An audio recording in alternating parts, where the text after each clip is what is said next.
I'm recording this in case anyone ever finds it, so you can see. You can see how the world ended. Welcome to About Time, a Doctor Who podcast. Today, we're watching Torchwood, and quite frankly, it's about time.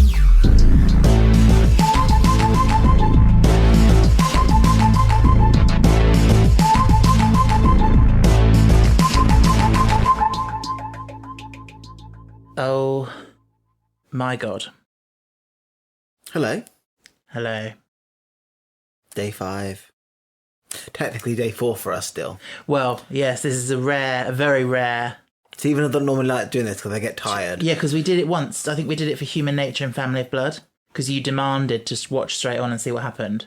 And then we found that the second podcast was a bit tough to record. There's been actually quite a big break. Yes, that's true. Actually, those were literally back to back, weren't they? This one we did the first one this morning, and now it's evening. So yeah. Yeah. Anyway, yeah, you couldn't wait, could you? You had to watch it. No, I needed to know what happened. You needed the resolution because it was ramping up and ramping up and ramping up. Yeah. And safe to say, it was hard to watch. I told you it would be, because my mouth dropped on a certain part. Yeah. Well, I mean, there's quite a few things, actually. Because when I think about this episode and what makes it a hard watch, the one image that I can never get out of my head is Stephen. But I think for you, there was something that was maybe worse. The double-crossing piece of shit. The Prime Minister. Mr. Green to you and Mr. Green to me. Yeah. He is not worth... He is... how I picture Rishi Sunak in a crisis. How am I going to look at... Actually, every politician. Essentially, and that's why it's good writing and a good character, because it does sum it up. I kid you not, I wasn't frothing at the mouth. I was foaming inside. I was becoming a foamy boy. Yeah. So to clarify... You're talking about the Prime Minister forcing... Literally going back on his own words. Yeah. The snake. And you know what? What I would say is I do think that Bridget should have looked at him and said, because you didn't want to fight, because you wanted to protect your own hide. Yeah. John Frobisher killed his family. Yeah. And himself. Yeah. So, yeah, I'm just... because some listeners might not have watched this for a while, so I'm just making sure they realise that the Prime Minister, after promising that nobody around that table would have their families subject to it, he then said to John Frobisher, we need to see the government needs to be seen as having made a loss and having suffered, so your children are going to be taken. But the thing is, though, the government is not just those, 8 or 10 people around that table? No, of course not. The thing is, though... Right, it's awful, and I felt so sorry for Frobisher, but his emotional reaction once it was his children were going to be taken, he was like, "No, I won't let you do it," and he was shouting. But before it was going to be everyone else's children, he didn't feel that, and like it's almost like a cruel way of him being taught a lesson. Not just him, but like it's for anyone in that situation, like. If it doesn't affect you personally, it's like, okay, well, shrug it off and get over it. But once it affects you personally, it's like, you see how awful it is. Yeah. So I felt sorry for him, but I was also like, well, why weren't you this emotional when it was going to be someone else's children? Obviously, we know why, but it's just a big ethical thing, isn't it? Ooh. Anywho. Blah, blah, blah, blah, blah, blah. Yeah. That sums it up, doesn't it? It does sum it up. So last episode I asked you, where's the Doctor? Why do you think he's not there? And Gwen touched on that. Yeah. And I think she's absolutely right. Sometimes he looks at the humans and the Earth. The choices that the people that are put into power make is astounding. Yeah. You are what? One person out of 8 billion people in this planet. And yes, you've been elected, but does not mean that you get to make your own rules up. No, but it's not just that one person. It's everyone who was complicit. in turning a blind eye, you know. And the Doctor is very positive about humanity generally. Yeah. And humans are great. Humans can be fantastic, but humans can also be the worst. But I will say this: it was made so much harder because of what they did to Torchwood. Oh yeah, yeah. They You shot wouldn't have this themselves in the story if you kept Torchwood's base and all this. It would just be an everyday episode. But because of I can't believe Yanto died. I know, it's so much to get over, isn't it? So much to process. And just the way, like, what drove me up the wall was how an American soldier took over from the Prime Minister. Yeah. That I don't understand, and I think might be a little bit unrealistic. And Well, it's just for story effect. Yeah, I think the idea was he was supposed to be doing it on behalf of the United Nations so that it was a global thing. But then the Prime Minister said at the end he did that without UN ratification. So technically he was doing it on his own American grounds. But yeah. What do you think happens to Mr. Green? Well, he probably resigns, doesn't he? Yeah. But Bridget... Bridget should... Yeah. All of that conversation... Yeah. But that's the thing, though. If she releases that footage, what happens to the world? Like, what happens to the UK? Like, how do we trust our government ever again? Whoever you vote in. Yeah. So I almost think if she releases that footage, it's going to push the world into... Chaos. But I guess... But he can't get away with it. I just think it was disgusting, that smirk on his face, when he was like, I think we've been lucky. What? You came within a hair's breadth of killing, essentially, millions of children. Yeah. Basically, so I was wrong. They were not parasitic. No. But they are almost like huffing them. And it almost like, oh. The children were a drug. Yeah. And that is what I was waiting for you to have that revealed for you, because if, say, the 456 for some reason did need the children to survive, that's one thing, and you can almost understand why they're doing what they're doing. The fact that it's purely for recreation, it's purely for, it feels good, I need it, I need that hit, makes it even more disgusting.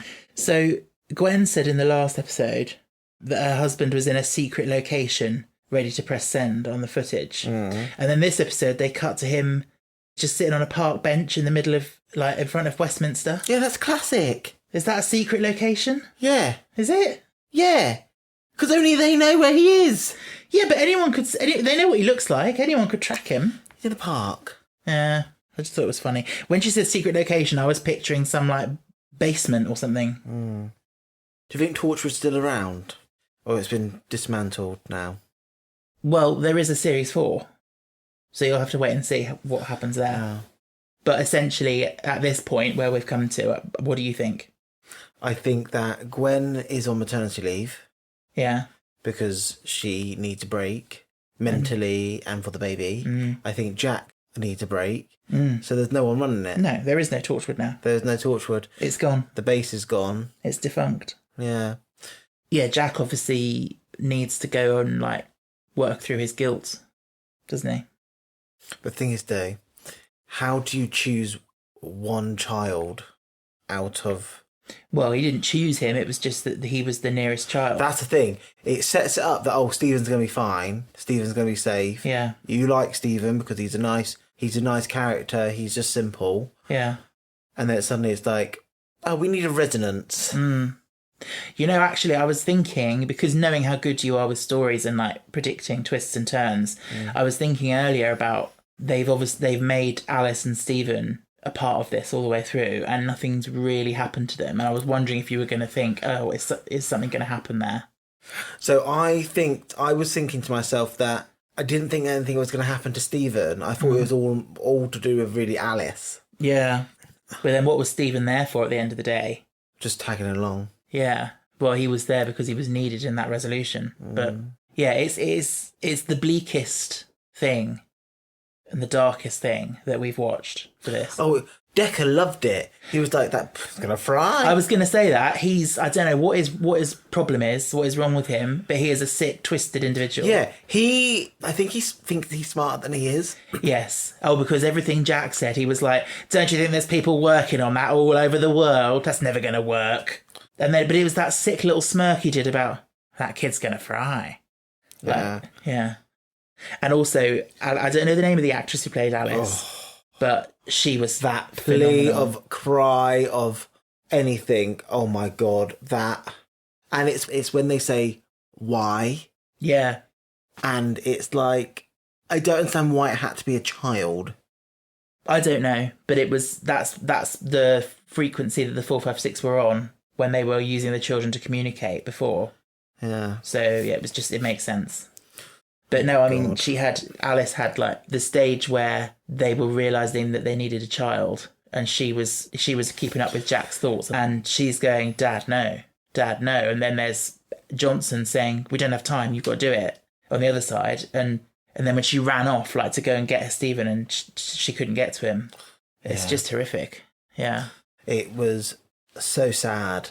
But I mean, I first watched this when it aired. I would have been 17, I think. And I've never, every time I think about this, I can't get that image of Stephen doing the long scream and shaking and the nosebleed and everything, all the blood starting to come. I can't get it out of my head. It's, it's certainly a bleak image. But it came down to this, for me, it came down to, I was thinking, well, he's got to hold that on long enough to kill the 456. Yeah. So there was a chance that his little body couldn't hold on long enough and would have that's true. died before it killed the 456. That is true. But how did Jack know that the 456 was dead? Because they're not in the same building, not the same room.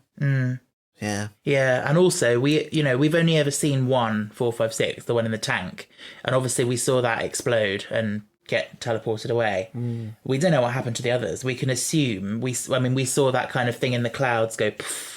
But we didn't really see the others. We assume that they got killed as well.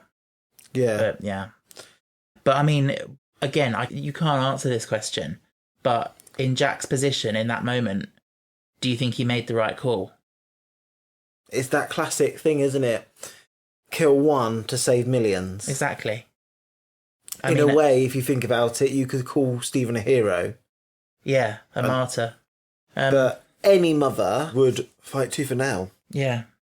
This is the thing. There's more than two ways of looking at it, but there's two basic ways of looking at it in terms of the ethics. Like you said, killing one to save millions. The other way is to say, no, you can't kill one, so you might as well let the millions die. Because, I don't know. Yeah. Because it's not in your hands. Yeah. Yeah, but the thing is, if the Doctor had been there, what could he have done? He would have chosen the same as Jack. I don't think he would. I can't see the Doctor doing that. Maybe not. But maybe the Doctor would have hooked himself up and screamed. That's the thing. It's a story written very much for the adult audience. Yeah. It's not. It does. It wouldn't have made sense for the Doctor to be there. It's not that kind of thing. No. But yeah, I'm glad Lois Habiba is rescued. Did she get let go?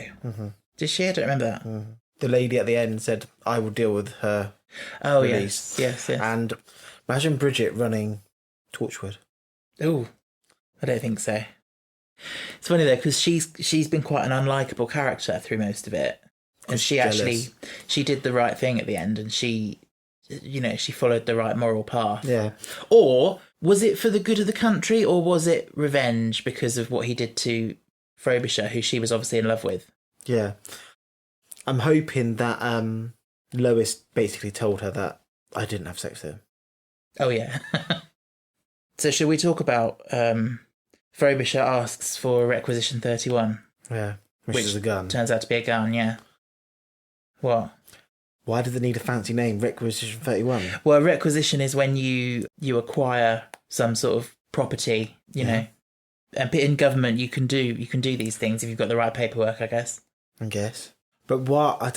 It was only called Requisition 31 because they wanted to hide the fact that he had a gun. Yes, exactly. Yeah, but yeah, I mean, it's an awful scene, isn't it? I like the way it intercuts with Bridget talking to Lois about who Frobisher was and everything, his life. And you knew he was going to die because of that. And the fact that she started using the past tense. John Frobisher was a good man. Yeah. Yeah. The thing for me was that if he had just got on board with Jack. Oh, right, yeah. And been like called up to Lula and said, get Jack, get this, get that, get this. No, but the other thing is, like, none of the other children actually got taken because Jack stopped it. So he needn't have killed them. Yeah. It was obviously a mercy killing. He was trying to spare them and then spare his wife and spare himself. But the thing is, though, what he didn't do is put faith in the organisations that the country has in place to help these situations. Yeah. This is the thing. Torchwood would have dealt with this. They would have dealt with this. Yeah. This is the problem, isn't it? You have these organisations and these protocols, but that at the end of the day, the people involved are human beings. Yeah. And humans make mistakes. Yeah, that's a big mistake. You can't take that back. No. But yeah, poor Frobisher family. Yeah. And what I was going to say was that I think it was in the writer's tale. Russell said that. So you remember Peter Capaldi played Caecilius in the Pompeii episode? Yeah. And him and his family were going to die in the eruption. But Donna convinced the doctor to go back and save one family, and they saved them. Yeah. Russell said that family should have died, and that Frobisher is Caecilius's descendant, and this is time catching up with him. Oh. His family dies. I mean, it's a bit fanciful and a bit silly, but I understand where he's coming from. Yeah, but it still doesn't explain why the doctor assumes his face. You will have to wait and see on that. Maybe there is an explanation. Anyhow. Poor Stephen. I know. Same way Clem did. Yeah. It's that red coat he's wearing. It's like he's wearing it the whole way through, and it's like... It's like the It boy. Yeah, or it's the like, yellow coat. I was thinking the red. It's like slaughter. It's like a slam to the slaughter. It's like he's like a target. Yeah. Yeah. Bless him. How come Gwen's baby didn't make a in her womb? Because it wasn't born. It wasn't a child. Remember, it's a ball of cells at this point. We've discussed this. Oh yeah. It just vibrated in unison. Yeah. But I wonder what the cutoff is for the resonance. Like, you know, is it prepubescent children? Is it once they start puberty, it wouldn't affect them? A baby's pre. No, I know. But we So that's another question: is are newborn babies saying we are coming as well? Or that'd be a bit weird. We are coming. Yeah. That's what I was thinking. That's what I was saying. Like, because they wouldn't take any child under 5. Why? Because of the morals. Who wouldn't? And being in nursery. Who wouldn't? The government. But no, sorry, you can't say they've got morals when they were giving up children. Yeah, they give up any children if they were 1, 2, 3, whatever. Really? I think so. You didn't see any of them there. No, because they're harder to show on screen. You didn't see people going into nurseries and. No, because I think it's better imagery to show the kind of age children they did, the primary age children. But yeah, that's that moment when the soldiers are all like going into the schools and marching the children out. And that teacher. Yeah, that teacher was like, "Excuse me, you can't do that." And the head teacher was just like nodding, like, "Yeah, it's fine." Well, you're out of a job then. And the thing is, though, this is what I couldn't get my head round, was that they hadn't filled the quota. Yeah. Yet they refused to go to the good schools. Yeah. They refused to go to the good schools. They refused to go to the private schools. They refused to do all that. But what they did is they barged down, broke down people's houses. Yeah. And literally ripped them. Those children are now traumatized. Yeah. You know that one where that's outside the school gates and the mum is like, "That's my son, that's my son." Yeah. And the soldier lifts him up and he's kicking his legs and trying to get out. It's such an awful image. Yeah, but how do they cover this up? That's the question. Well, exactly. That's the thing. That's the thing that I don't think Russell does very well sometimes, is the wrap up.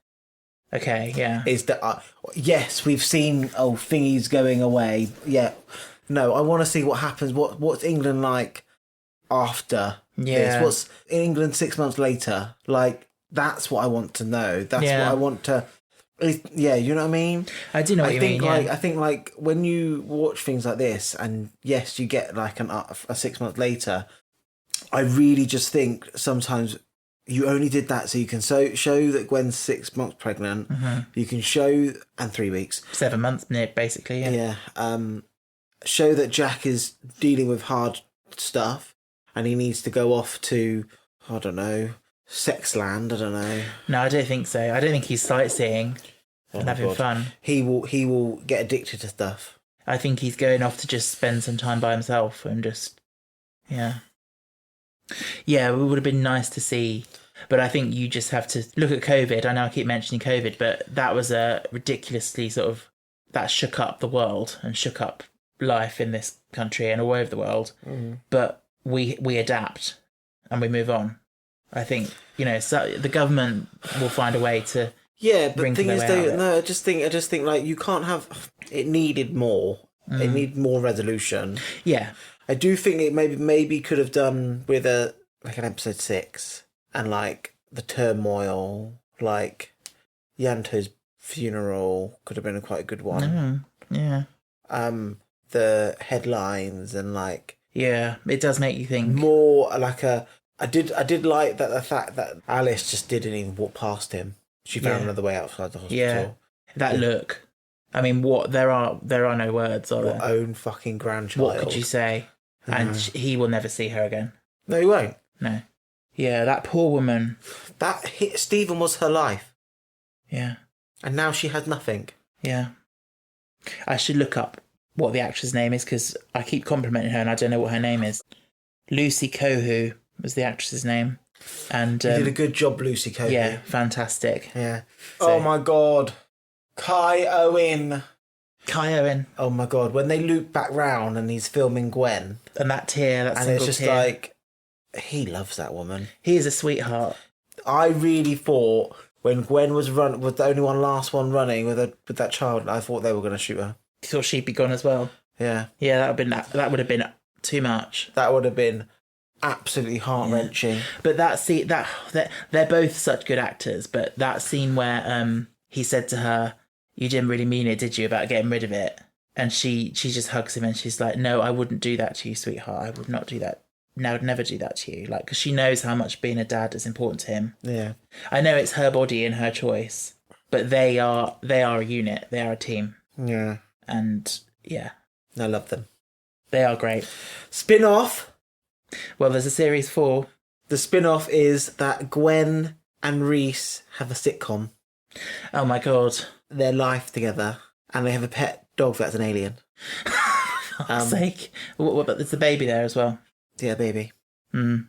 Called Yantonia. Do you think it's going to be a boy or a girl? Boy. Do you think? Yeah, it's going to be called Yanto. Well, maybe you'll find out next series. You said it's not very good. I didn't... Well, it's generally not liked as much as the other series, probably. But I actually watched it again last year, and it was a lot better than I remembered it. I thought it was quite good, actually. Maybe a little bit more drawn out than it needed to be. It's 10 episodes. 10 episodes of one story? Yeah. Wow. But it is good. It's good. Do you think they'll ever make more Torchwood? I think that ship has sailed now, if I'm honest. Or if they do, it's going to be an entirely different, rebooted kind of thing. Yeah, good. Yeah. I want it would never Victorian. Yeah. The Torchwood of the 2000s, it was very of the 2000s, and I think it was wonderful, particularly this. This is the pinnacle, this series. But yeah, I think there's a good argument for saying this series is the best thing that's ever been made in the Whoniverse. If you were going to put this on the Torchwood list, would it be right at the top? Yes. Yeah. It would be very much right at the top. It would. It's well acted. It's good. It is. It is. I'm so glad you liked it because I've been looking forward to this for so long. This series because it is so good. Yeah, you nearly got double the content out of me. I know. I was amazed. Agent Johnson, she mellowed in this episode. She did mellow, and then she turned into a cutthroat bitch again, and she said, You got to do it. Yeah, I think it's once she found out what was going on and what the people she'd been working for were doing. Maybe she started. Can I just say one thing? Mm. We owe her a lot. Yeah. Because without her... Oh, she was the one that brought Jack in and Dekker. And Dekker, yeah. And was like... Although what did Dekker do at the end of the Nothing. day? He just stood around making snide comments. Yeah, and he just prompted for them to kill Stephen. Yeah. And it was... You laughed, didn't you, when he started saying something and then she just like turned around and shot him. Yeah, shot him in the knee. Would have done the same thing. To be fair, I thought he was some spy for the 456. Yeah. I am sick No, of that he's just name, a self-serving cockroach. Yeah. Do you know cockroaches can live without their head? Oh, I wonder if Dekker can live without his head. Do you know they breathe through holes in their skin? No. In their shell? Yeah. That's how they can live without their head. Cool. But they can live, but surely they can't eat or do anything. Yeah, no, that's how they die. So they're not going to live very long, are they? But people have put food in there. They've tested and they've how put do you food... know all this? Because I've not seen experiments, but I've read about that type of thing. Okay. And chickens, you know chickens, if you chop their head off, Headless sometimes chickens. they go... Yeah. Oh, Yanto's dad. So that bit where it turned out that he'd been lying, basically, or bigging him up, saying he was a master tailor. Yeah. And it was like, he worked in Debenhams. Not that there's anything wrong with working in Debenhams. I did it for 4.5 years of my life. You did. I think we talked about it in our very first episode, because we talked about the mannequins. Oh, yeah. But yeah, the way that Rhiannon was like, you didn't know him at all if he gave you that old shit. You know, because Gwen thought they were friends. And they were friends. He just made sure that people knew the Yanto he wanted them to know. Yeah. Like, he was probably embarrassed of that he came from the rough estate and... Yeah. And the blonde whip. Andy. Yeah. He was like, is Yanto gay? And I was like, oh, wrong time, wrong place. Because they might not know. And then Gwen's like, in which case, do not say. Yeah. I love that when he took off his uniform and like joined in the fray. Yeah. He's a good guy. He's a good egg. He realised that he wanted to be on the right side of...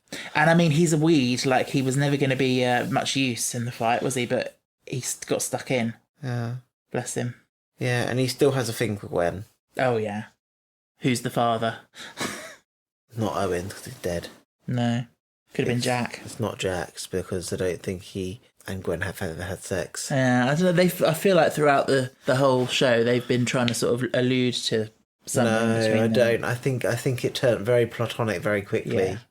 But do you remember in the wedding, she nearly kissed him? In the wedding episode. Yeah, hormones. Yeah. She thought she was going to die with an alien-type-esque birth. Yeah. Anyway, I think we touched on this earlier, but Denise in the cabinet room, when she started getting all high and mighty at the end, when Bridget was talking about going public with the footage. Yeah. And she suddenly turns around to the Prime Minister and she's like, I don't think so. And she's looking down on him. Like, I'm sorry, but she was hardly, the model of ethics in this whole thing. But she was ready to clean it up, deal with it. True. She was ready to deal with the aftermath. She didn't think about her own hide. She was thinking about, okay, the public need something from us now. Yes. That's true. And yeah, so she's going to be Prime Minister next. I don't know, maybe. No, she probably is. Yeah. It's a bit weird in the Who universe because sometimes there's references to real politicians that we've had and then sometimes it's fictional ones. Yeah. Yeah, have you got anything else you want to say? Just that overall, I really enjoyed it. It was an emotional roller coaster. Yeah. It was quite cute when the little girl stopped screaming and they was calling her smart. And what did you do, you clever girl? She had quite a cute little grin. Cheeky smile. Yeah. Yeah. So I put out on Instagram to say that we were going to be watching this series. And I asked listeners for any thoughts on Children of Earth. Dominic says it's a complete 10 out of 10 series. I would say 9 out of 10. Yeah. It's very hard to be perfect. It's very close. Yeah, it's about as close to perfect as we've got. Yeah, And if I was going to would I recommend it to other people? Yes. Would I say 10 out of 10 just for the sake of it? Yes. But do I think there are slightly things that could have... Yeah, there are things you could improve, yeah. What would you... Well, you've already said you would have liked to see more resolution. Yeah. Northerly, obviously, one of our patrons. Hello, Northerly. Hello, Northerly. She says the dark turns just got so disturbing. It was well done, but so dark. Yeah. But the thing is, this is what Russell T Davies does quite well, is this macabre future. Survivor Snuffer Central says the 456 thinks for a long time before it speaks, which is true. There's lots of long pauses. No, I don't think it's thinking. Yeah, I think it's going through a translation software. I think it could be that. I also think. I mean, also once you get the explanation in this episode of they're using the children as drugs, you got to remember that ambassador. That ambassador was high the whole time we were speaking to it. Yeah. So it's kind of like it's just really chilled out, and it's just like that's just like, I don't care. Yeah, but we didn't talk about this when it happened, but it's got that amazingly chilling voice, and then occasionally it would just go in these. It would go a bit haywire, and it would start repeating back things John Frobisher had said, which was really unsettling. Yeah. Danny says incredible TV that really exploited all the potential of the Doctor Who universe, but no Doctor Who.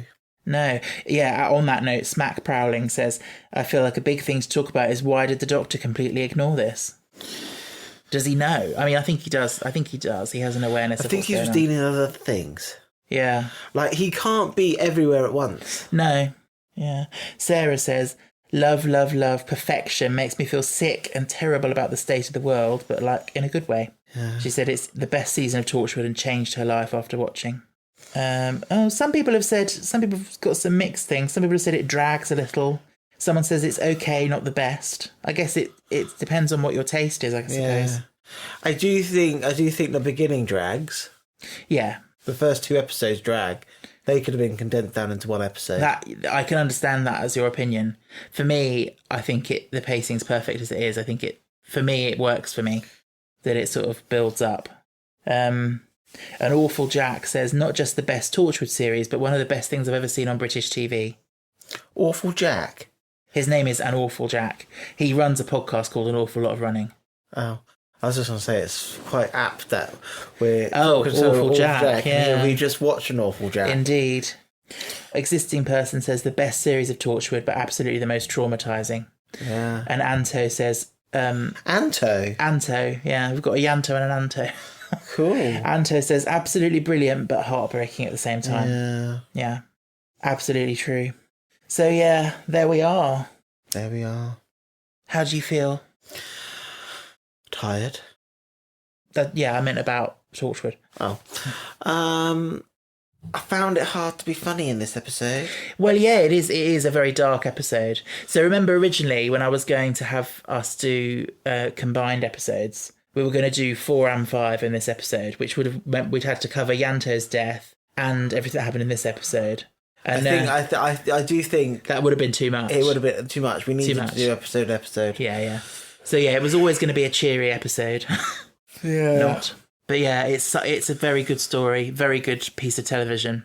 I don't know if it won any awards. I hope it did. I don't know. But okay. So where things have been left. Yeah. What would you do if you were in charge of Series 4? Where would you go from here? There's a threat. Yes, there usually is. Yeah. But Jack's nowhere to be seen. Gwen is actually quite enjoying motherhood. Mm-hmm. But they say to her, we just need you to do one more job. So they bring... It's almost like an Avengers type of situation where they bring people together. Bring them back out of, retirement. And so she's the only one they can get hold of because the rest are dead. So she builds up a team of people that she's met along the way. So she builds up a team with like Lois Habiba and other people that she had met. And Reese is looking after baby Yanto. You think I'm joking? I think it's going to be baby Yanto. Okay. Yeah, I'm sorry to say that you will never see Lois again. Oh. She was contained to this series. Great character. I can see why. You don't want to get mixed up with that. nearly lost your life Yeah. once. You don't want to do it again. But she was great while she lasted. She was a good character, Yeah. but I do think it's going to be some kind of Avengers thing. Like, so they give her like profiles of people, and like they say okay, and then it goes from there. Well, at some point we will probably get onto that and find out. I just hope that it doesn't surround children. No, it won't. And a bit more like... But we've stepped up, in this series, we've stepped up into a much darker place. It's going to go darker. It's going to go even darker in the next series. Yeah. I think it's going to be actually the world and society does probably collapse. Essentially, yeah. But you'll have to wait and see how and why. Yeah. Anywho, so we won't be answering your question from the last episode because we were filming on the same day. Yeah, we only put the thing up on Instagram like a few hours ago. So we will come to that in the next episode. Yeah. What's coming up next for us? I think we're scheduled on the podcast to be discussing the next David Tennant special next. The Voyage of the Dead. Close. The Dead Voyage. It's not Voyage. I don't know then. Planet of the Dead. Oh, I knew his Dead was in there somewhere. Yeah. Maybe it's a cemetery planet. Do you think? And people just it's a dead planet, and so like they just bury the dead there. Yeah. I will warn you, because tonal whiplash after just watching Children of Earth, it's quite a lot. I would say it's quite a light-hearted episode. Yeah, cool. So, we'll see. Well, before we finish then, it's time for... Patreon shout-outs. Patreon shout-outs. So, if you are enjoying listening to these podcasts and you'd like to support us, you can do so on Patreon. It gives you access to early release of these episodes. Also gives you access to our special exclusive episodes. And if you do so, you'll be joining the wonderful ranks of Louisa. Thanks. Philip. Thank you. Northerly. Thank you. Jason. Thank you. Joe. Thank you. Tom. Thank you. Louis. Thank you. Michael. Thank you for your support. Verna. Thank you. Heather. Thank you. Benny. Thank you. Caleb. Thank you. Monica. Thank you. Amber. Thank you. Jess. Thank you. Kaylee. Thank you. Kieran. Thank you. Jay. Thank you. Owen. Thank you. Natalie. Thank you. Imogen. Thank you. Sarah. Thank you. Aaron. Thank you. Jake. Thanks. Matt. Thank you. Ryan. Thank you. And Janie. Thank you. Just Janie. You love doing that. Yeah, thank you to all of you. And if that list is getting long and annoying, let us know. But we just love saying thank you to all you wonderful people that are supporting us. Celebrating your support. We love you. So, look forward to joining us for Planet of the Dead in the near future. But until that time, stay cool, stay safe, stay fantastic.